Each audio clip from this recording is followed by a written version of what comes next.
बाबू जगजीवन राम ने आजाद भारत के नवनिर्माण में महत्वपूर्ण योगदान दिया और दलितों का सामाजिक तथा आर्थिक विकास का मार्ग प्रशस्त किया। भारत के पूर्व उप मुख्यमंत्री, दलितों के मसीहा बाबू जगजीवन राम की जयंती बाबू जगजीवन राम पार्क आवास विकास चंदौली पर भव्य रूप से मनाई गई, जिसकी अध्यक्षता राम सिंह और संचालन AK सिंह और अरविंद अंबेडकर ने संयुक्त रूप से किया। कार्यक्रम में मुख्य अतिथि सतीश प्रेमी, राष्ट्रीय अनुसूचित जाति आयोग रहे। कार्यक्रम के संयोजक बाबू जगजीवन राम विचार मंच के महासचिव राम जीमल एडवोकेट थे। कार्यक्रम को संबोधित करते हुए वक्ताओं ने बाबू जगजीवन राम को दलितों का मसीहा तथा आधुनिक भारत का दूरदर्शी का महान नेता बताया। कार्यक्रम के मुख्य अतिथि सतीश प्रेमी ने कहा कि बाबू जगजीवन राम जी ने नव निर्माण में महत्वपूर्ण योगदान दिया। उन्होंने आजादी के बाद भारत के कृषि मंत्री, रेल मंत्री तथा रक्षा मंत्री रहते हुए अपने योगदान से देश को उच्च मुकाम तक पहुंचाया।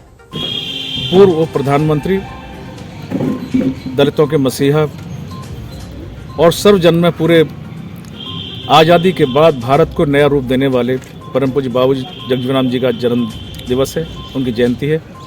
और इसी उपलक्ष्य में हर वर्ष की भांति बाबू जगजीवन राम पार्क चंदौसी में इसका आयोजन जयंती का हो रहा है। मैं बधाई देना चाहूँगा सब उनके बाबू जगजीवन राम विचार मंच के पदाधिकारियों को और ख़ास करके उनके संस्थापक, विचार मंच के संस्थापक धीर सिंह वर्मा जी को, कि उन्होंने बाबू जगजीवन राम जी का विचार को आगे बढ़ाने का काम किया। और जयंती के जरिए हम ये संदेश देना चाहते हैं कि बाबू जगजीवन राम जी बहुत बड़ी सोच के व्यक्ति थे, दूरदृष्टि वाले व्यक्ति थे।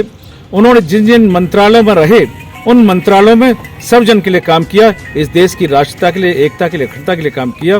बाबू जगजीवन राम जी के विचार को आगे बढ़ाने की आवश्यकता है। उन्होंने दलित समाज का उत्थान किया ही किया, पूरे देश का आधुनिक भारत का निर्माण में बहुत बड़े सहायक साबित हुए, क्योंकि आजाद भारत के पहले वे मंत्रिमंडल में पहले मंत्री थे।